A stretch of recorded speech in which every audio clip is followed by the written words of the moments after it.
Bienvenue pour notre exploration du jour. On va s'attaquer à une question qui revient tout le temps chez les créateurs, les experts. Oh oui. Faut-il vraiment tout donner gratuitement? Est-ce qu'on risque pas de scier la branche sur laquelle on est sasi? Exactement. Est-ce qu'on garde le meilleur pour le payant ou est-ce qu'on partage tout? C'est le grand dilemme. Alors, pour y voir plus clair, on s'est penché sur une source, une transcription YouTube. Mhm. C'est Aline de The Bee Boost et elle aborde ça sans détour. Oui, elle y va franco sur ce sujet. Donc l'idée, c'est de décortiquer un peu tout ça, voir si cette générosité affichée, c'est une bonne stratégie ou une erreur, quoi. Allez, creusons ça. Bon, la première chose que la source pointe, c'est la peur de base. Si je donne mes meilleures astuces gratos, Plus personne va acheter mes formations ou mes coachings. Oui, c'est ça. C'est une crainte hyper répandue, même si on entend souvent le contraire en marketing. c'est clair. Et pourtant, la source avance un premier contre-argument assez surprenant. Oui, elle parle du paradoxe du contenu sauvegardé. En gros, on enregistre tous plein de trucs gratuits super intéressants, non? Des vidéos TikTok, des posts Insta. Ah oui, les captures d'écran, les favoris, j'en ai des tonnes. Voilà. Et la question c'est, est-ce qu'on y retourne vraiment? Est-ce qu'on applique ce qu'il y a dedans? Souvent non, ou très peu.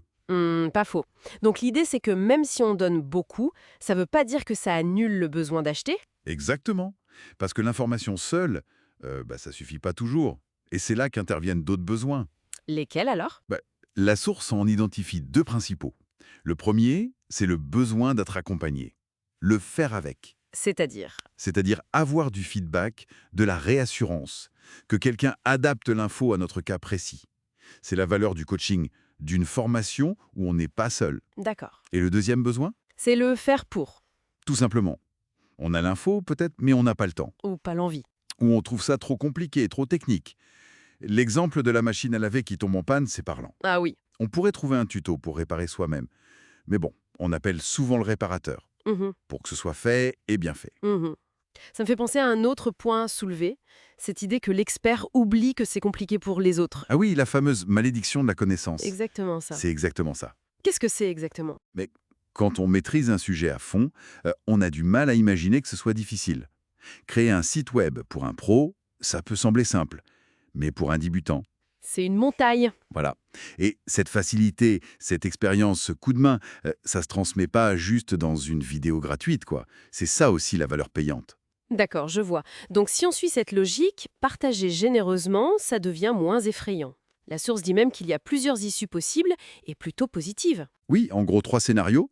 Premier cas, la personne ignore le contenu gratuit. Bon, là, il n'y a pas de perte. Ok. Deuxième cas, la personne utilise le contenu gratuit, ça l'aide, mais elle n'aurait de toute façon jamais acheté. Résultat? Une bonne image pour le créateur? Peut-être même une recommandation? Exactement. C'est toujours positif pour la notoriété. Et le troisième cas, c'est le meilleur. La personne est tellement bluffée par la qualité du gratuit Hmm. qu'elle se dit waouh, si le gratuit est comme ça, le payant doit être incroyable. Et là, elle devient cliente. Logique. Et la source résume les raisons de tout donner, non? Il y en avait 4, je crois. Oui, quatre raisons principales pour adopter cette générosité. D'abord, tout simplement, vouloir aider sincèrement les gens. Mhm. Ensuite, asseoir son expertise, montrer qu'on maîtrise son sujet. Ça renforce l'image de marque. D'accord. Troisième raison, plus pragmatique. Si vous ne donnez pas cette info de valeur, quelqu'un autre le fera. Un concurrent. Autant que ce soit nous qui en récoltions les lauriers, en quelque sorte. C'est l'idée. Et enfin, quatrièmement, c'est présenté comme la meilleure stratégie tout court pour attirer des clients. La preuve, selon Aline, c'est que son audience vient massivement de ses contenus gratuits. Très intéressant. Mais alors si on donne tout le savoir, qu'est-ce qu'il reste à vendre dans les offres payantes? Qu'est-ce qui justifie le prix? Ce qui reste, et c'est fondamental, c'est l'accès à l'expert lui-même. Son temps, son énergie, son expérience appliquée spécifiquement au client. Le fameux faire pour ou faire avec. Voilà.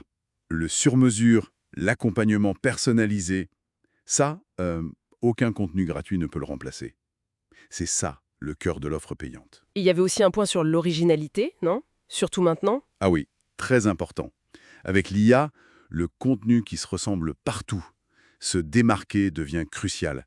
Il faut que ce contenu gratuit, même généreux, ait une patte, une voix unique. Pour ne pas être juste du bruit en plus. Exactement. La générosité, oui, mais avec une signature personnelle. Bon, si on résume, l'analyse de la source penche quand même vachement en faveur du partage généreux, non? Ça démystifie pas mal la peur de perdre des ventes. Carrément.